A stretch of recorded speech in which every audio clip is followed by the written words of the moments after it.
गुरुर्देवो महेश्वर गुरु साक्षात् परम ब्रह्म तस्मै श्री गुरुवे नमः। तस्मै श्री गुरुवे नमः। आप भी बैठो, सामने वाले भी दोनों बैठो। केवल कैमरा बनाने पर चलाने वाली खड़ी हुई, कोई बात नहीं, ठीक है। बच्ची ऐसे छूट है, बाकी सबको किसी को छूट नहीं। बोलो भारत माता की, भारत माता की, गंगा माता की, गंगा माता की, गौ माता की, बोलो सनातन धर्म की, बोलो सनातन धर्म की, बोलो भागवत महापुराण की, भागवत महापुराण की, सभी संतों की। नमो पार्वती पतये हर हर महादेव। परमपिता परमेश्वर की असीम कृपा से संत समागम हरि कथा तुलसी दुर्लभ हो। परमपिता परमेश्वर की असीम कृपा होती है तभी भगवान की कथा सुनने का, श्रवण करने का अवसर प्राप्त होता है। और कथामृत कलयुग का उद्धार का एकमात्र उपाय है। संसार में हम कई बार कहते हैं कि सतयुग अच्छा है, त्रेता युग अच्छा है, द्वापर अच्छा है, लेकिन भक्तों के लिए और संतों के लिए कलयुग से ज्यादा श्रेष्ठ कोई युग नहीं। पापियों की बात नहीं कर रहा, जो भगवान के भक्त हैं, जिनका भगवान में प्रेम है, जो संत हैं, इनके लिए कलयुग से ज्यादा श्रेष्ठ कोई दूसरा युग नहीं है। आप सोचेंगे कि सतयुग तो बहुत श्रेष्ठ युग होता है, लेकिन सतयुग में जीव को बहुत परिश्रम करना पड़ता है। युग श्रेष्ठ जरूर होता है, आयु भी ज्यादा होती है, लेकिन उतना ही उसको ज्यादा परिश्रम करना पड़ता है और जप तप यज्ञ करना पड़ता है। और उसके बाद भी अगर चढ़ते चढ़ते कहीं ऊपर सीढ़ी पे चढ़ गए और इंद्र को परेशानी हो गई तो इंद्र ऊपर से डाल देता है। तो सतयुग में बहुत तप करना पड़ता है। आपने सुना भी होगा कि अमुक ऋषि ने 5000 साल तप किया, किसी ने 6000 साल तप किया, किसी ने 200 साल तप किया, तब कहीं जीव का कल्याण हो पाता है। और उसमें भी संशय रहता है। संशय कैसा रहता है? पराशर ऋषि इतने श्रेष्ठ ऋषि, अब मैं सादे युग की चर्चा नहीं करूंगा कि जैसे सतयुग है उसके बाद त्रेता में कम परिश्रम करना पड़ता है, द्वापर में कम पढ़ना पड़ता है, और कलयुग जितना सहज और आनंददायक है और उतना कोई दूसरा युग नहीं है। और मैं इसलिए कहता हूँ इस बात को, वैसे एक नहीं अनेकों ऋषियों की कथा आती है। विश्वामित्र की ऋषियों की, विश्वामित्र जी महाराज की कथा आती है। अनेकों साल तप किया लेकिन कल्याण नहीं कर सके, एक अप्सरा ने उनका तप दिला दिया। ऐसे ही पाराशर ऋषि की कथा आती है, 6000 साल तक तप किया, 6000 साल। अब सुनने में बड़ा अजीब लग रहा होगा, लेकिन यथार्थ है। 6000 साल तप करने के बाद एक मत्स्य जो है उसका संग हुआ मत्स्य गंगा के साथ, और तप करते करते बीच में विघ्न आ गया। ऐसी एक नहीं अनेकों कथा है। लेकिन कलयुग क्यों श्रेष्ठ है, कलयुग क्यों अच्छा है? कलयुग में सबसे सहज और आसान साधन बताया। और क्या साधन बताया? एक तो साधन बताया भगवान के नाम की कथा, चाहे वो भागवत कथा हो, राम कथा हो, शिव पुराण की कथा। अगर जीव ध्यान पूर्वक सुनता है, नियम पूर्वक सुनता है, श्रद्धा पूर्वक सुनता है, समझना बात को, श्रद्धा पूर्वक, नियम पूर्वक और ध्यान पूर्वक अगर कथा सुनता है तो कोई कारण नहीं कि आप कथा से जो चाहे, संसार की वस्तुएं चाहे तो वो मिल जाएंगी, आत्म कल्याण चाहे तो हो जाएगा। दैहिक, दैविक, भौतिक, ये तीन प्रकार के ताप होते हैं। इन तीनों प्रकार के ताप से भगवान की कथा उद्धार कर सकती है। एक साधन ही है। दूसरा साधन बताया, आप चलो कथा भी नहीं सुन सकते, भगवान के नाम का कीर्तन करो, भगवान के नाम का गुरु के द्वारा दिए हुए मंत्र का जाप करो। और यहां तक वर्णन आया है कि जीव के क्लेश मिटते नहीं, प्रारब्ध नहीं मिटता, लेकिन अगर गुरु मंत्र के द्वारा प्राप्त मंत्र 13 करोड़ अगर मंत्र व्यक्ति जाप कर लेता है तो उसका प्रारब्ध भी मिट जाता है। आप देखिए कलयुग कितना सहज है। हम अनावश्यक रोते रहते हैं, हाय कलयुग आ गया, हाय कलयुग आ गया, बिना मतलब के, जबकि भगवान ने आपके लिए, हमारे लिए इससे ज्यादा उपाय सहज क्या हो सकता है कि आपने नियम पूर्वक गुरु के द्वारा प्राप्त मंत्र को 13 करोड़ मंत्र जाप कर लो तो संसार की सारी आदि व्याधि सब कट जाएंगे। और इतना नहीं, आपके प्रारब्ध में घोर कष्ट हो तो वह भी मिट जाएगा। मान लीजिए घोर दरिद्रता हो, दुख हो, तो दरिद्रता भी रहने वाली नहीं, सांसारिक बात है। और उसके बाद परम तत्व की गति की तरफ भी आप चले जाएंगे। ऐसा संतों ने अनुभव किया है। ये सिद्धांत की बात भी है, नियम की बात भी है, लेकिन अनुभव सिद्ध भी बात है।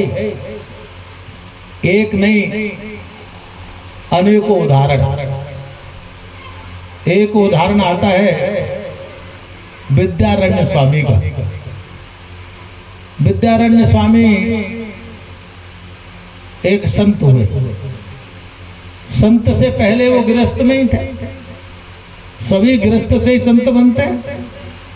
तो जब वो गृहस्थ में थे तो घटना ये हुई कि घर में घोर गरीबी थी, दरिद्रता थी, तो साधु संतों के पास जाते थे। हाँ, आप भी जाते हो तो कहते महाराज हाथ देख दो, घर में घोर क्लेश है, घर में घोर अभाव है, कटते नहीं। विद्यारण्य स्वामी भी संतों के पास भटकते रहे। संतों ने उनका हाथ देखा, माथा देखा, उन्होंने कहा बेटा तेरे जन्म में तो घोर दरिद्रता है, तेरा जीवन दरिद्रता से भरा हुआ है, ये तेरा प्रारब्ध है। क्या है? प्रारब्ध है, और ये दरिद्रता तो काटनी होगी। विद्यारण्य स्वामी महात्माओं के पास भटकते हो गए। कई महात्माओं से कहा महाराज अगर प्रारब्ध में गरीबी आई है, दरिद्रता आई है, तो वो कोई दूर भी होने का साधन होगा?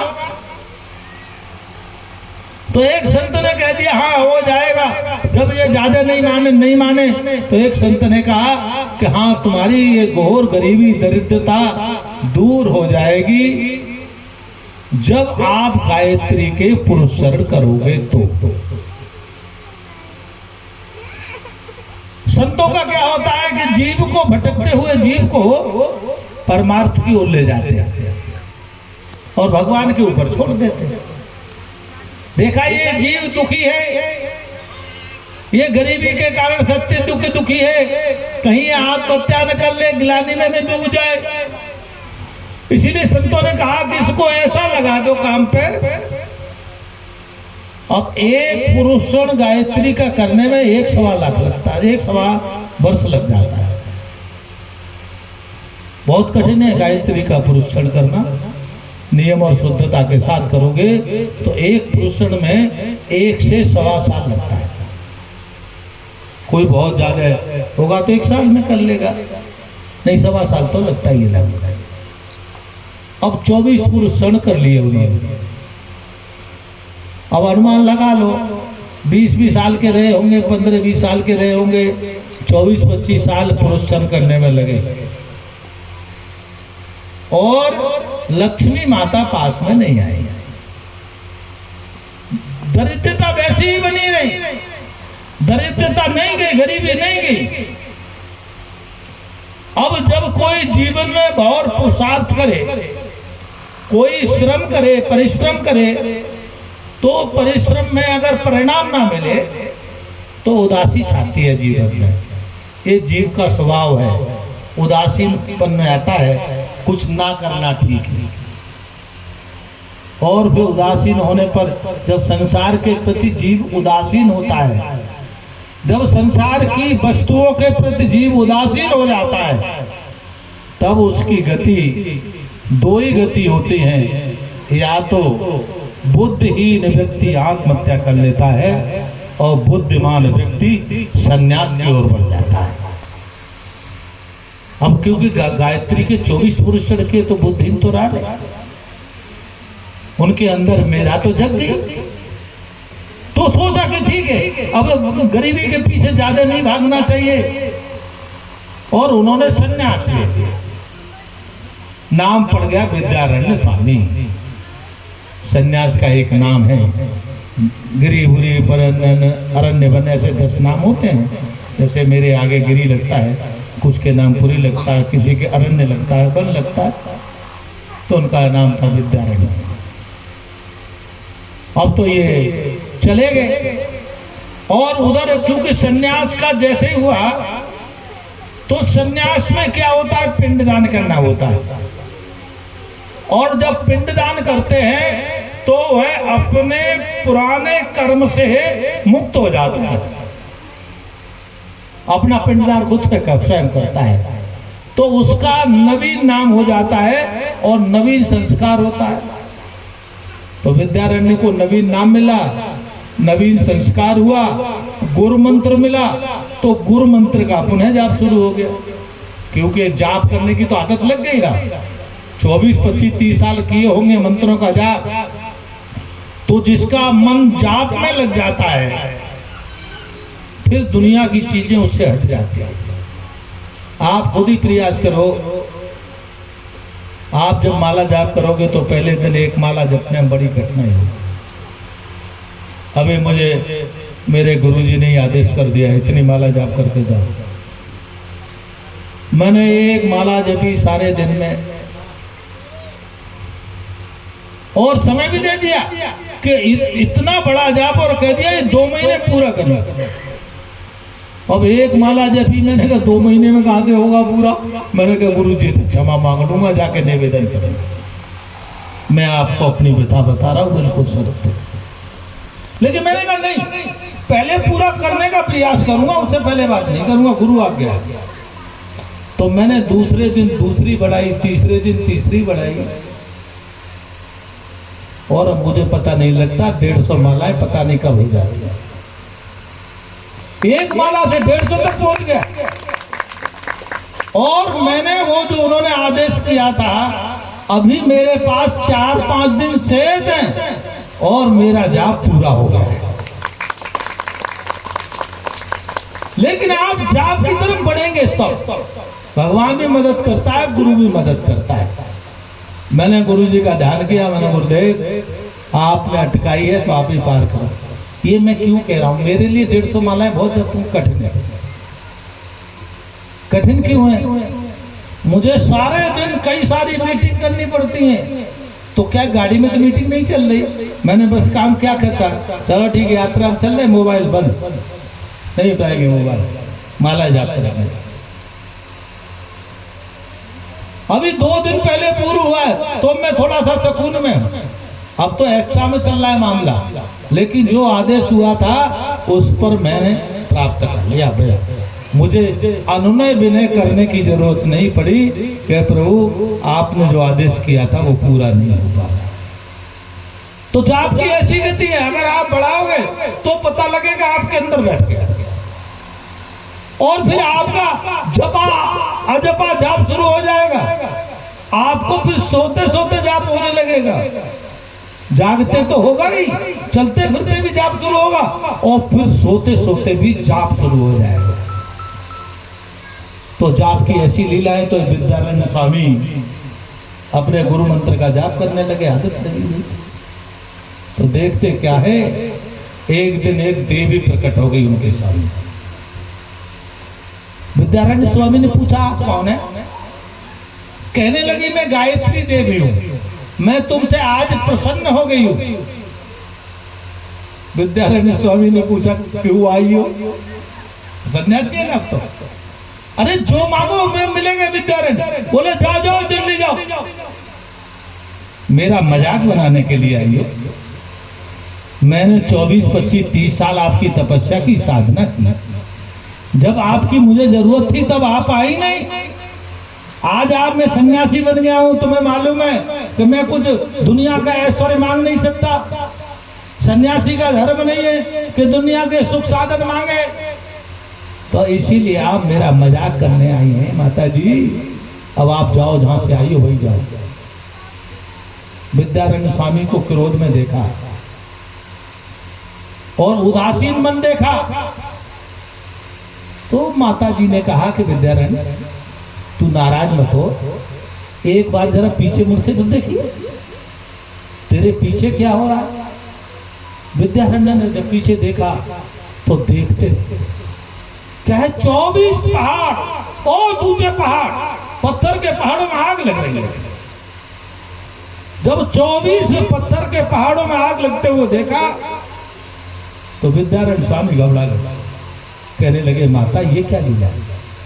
बोले विद्यारण्य तेरे पुराने जन्म के प्रारब्ध के पाप ये 24 पहाड़ जैसे विकराल थे, ये तेरे जाप के कारण से ये 24 पहाड़ पाप के जल के भस्म हो गए हैं, और आज विद्यारण्य तू शुद्ध और पवित्र हो गया है। और जब जीव शुद्ध और पवित्र हो जाता है तभी मैं उसके सामने प्रकट होती हूं। आज तू पूरी तरह शुद्ध और पवित्र है विद्यारण्य। तेरे जीवन का पुराना प्रारब्ध सब कट गया है। कोई पाप किए थे पुराने जन्म में, 24 पहाड़ जैसे थे, सारे खत्म हो गए। आज विद्यारण्य तू शुद्ध और पवित्र है, आज जो चाहेगा वो तुझे मिल सकता है। विद्यारण्य ने तब माता को प्रणाम, उससे पहले प्रणाम भी करने को तैयार नहीं थे, तब प्रणाम किया, माता अब तो तेरे दर्शन दे दिए, तेरे दर्शन दुर्लभ है, मेरे लिए अब क्या कमी है? अब मैं मांग नहीं सकता मां, अब तेरी कृपा ऐसी ही बनी रहे, सदा तू दर्शन देती रहे, मैं शुद्ध और पवित्र बने रहूं, ऐसी मुझ पर कृपा बनाए रखो। तो विद्यारण्य ने कहा कि मैं संन्यास धर्म को के कारण से संसार के सुख तो मांग नहीं सकता, आदमी भगवान के दर्शन करना चाहता है, तेने खुद दर्शन अपने दे दिए, अब मेरे लिए क्या रह गया माँ?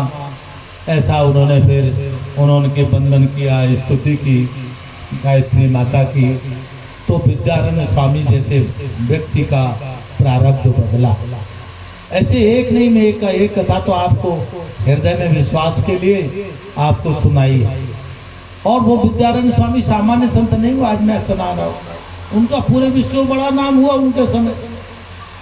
उनकी एक नहीं अनेकों कथाएं विद्यारण्य स्वामी की, बिल्कुल सिद्ध महापुरुष थे, उनकी वाणी से जो निकले वो पूरा होता था, ऐसे विद्यारण्य स्वामी थे। तो विद्यारण्य स्वामी का जब प्रारब्ध कर सकता है तो हम सबका भी प्रारब्ध कर सकता है। और प्रारब्ध में पुण्य कोई नहीं काटना चाहता।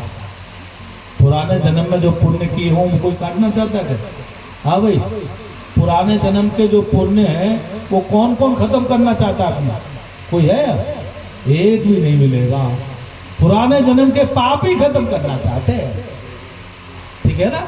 और पुराने जन्म के पाप के कारण से इस जन्म में हमको दुख मिलता है। दुख का और कोई कारण नहीं है। भगवान दुख नहीं देते, न भगवान सुख देते, न भगवान दुख देते। सुख और दुख हमारे कर्मों का फल। इन सबको काटने का जो उत्तम साधन है और वो कलयुग में वो भागवत कथा है और भगवान नाम के कीर्तन है, भगवान नाम के मंत्र का जाप है। और गुरु के द्वारा हुआ मंत्र इसलिए श्रेष्ठ बोला जाता है कि उसमें जो ऊर्जा समाहित रहती है वो गुरु के तब्बल की भी ऊर्जा समाहित रहती है। उससे जीव का कल्याण ज्यादा होता है, जल्दी होता है। और दूसरी बात और है, छिपी हुई रहस्य की बात है, बता दूं यार, छुट्टी करो, बताओ, तुम बोलो, इधर नहीं सुनूंगा। पंडित जी तो अपना काम चलाएंगे, इनकी नहीं सुनूंगा। तुम बोलोगे तो विश्राम है और हाँ कहोगे तो वो कथा और सुना दूंगा। मरे हुए दिन से की तो जाओ, जबरदस्ती थोड़ी है, खरीद के थोड़े ही आया हूँ। चलो कोई बात नहीं, फिर सुनियो, ठीक है? हम तो बाहर से रात ही आए, दे रहा है और हमने वचन दे दिया था इसको पूनम को, तो हमने कहा भाई चलो देर से ही सही आशीर्वाद दे आओ बालकों को।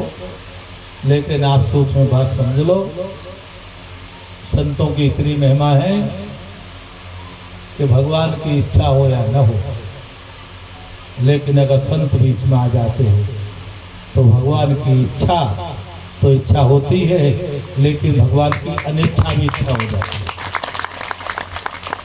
ऐसी यहाँ पर मृत्युलोक पर संतों का विचरण इसलिए होता है, इसीलिए भगवान ने एक जगह कहा भी है कि अगर मेरे संत क्रोध में आके किसी को श्राप दे देते, चाहे स्वयं भगवान को दे दे, क्या चाहे स्वयं भगवान को दे दे। नारद जी को तुमने दिया ना, कथा सुनिए कभी राम कथा में, नारद जी ने श्राप दिया एक बार भगवान को, ठीक है? और चाहे संत खुशी में प्रसन्न होकर के किसी को आशीर्वाद दे दे और वह भगवान की प्रकृति के अगर विपरीत भी हो, तो भगवान अपनी प्रकृति में नियम नहीं बदलते, लेकिन संत की इच्छा पर अपनी बनाई हुई प्रकृति में नियम भी भगवान बदल देते हैं। तो ऐसी भगवान की लीला है और ऐसी लीलाओं का आप वर्णन सुन रहे हैं और आप सब बड़े सौभाग्यशाली हैं। आपको मेरा बहुत बहुत आशीर्वाद है, शुभकामना है। भगवान आप पर कृपा रखे, आप सब प्रसन्न रहो, भगवान आपको खूब सुख ऐश्वर्य दे। लेकिन यही भाई की शर्त है, सुख ऐश्वर्य चाहिए तो यहाँ कुछ सीखा होगा, घर में कीर्तन करो, 1 घंटे करो, आधा घंटे करो, 2 घंटे करो, 5 घंटे करो, जो समय मिले भगवान नाम का संकीर्तन करो मंदिर में बैठ के। कुछ नहीं कर सकते तो, और गुरु मंत्र मिला हुआ है तो गुरु मंत्र का अधिक से अधिक जाप करो, तो आपके दुख दारिद्र सब मिट जाएंगे और आपकी अंत में गति परम गति की ओर होगी। ऐसा आप सब लोगों को मैं आशीर्वाद देता हूँ और शुभकामनाएं देता हूँ। भगवान आप पर कृपा रखे। मैं अपनी वाणी को यहीं विराम दूँ।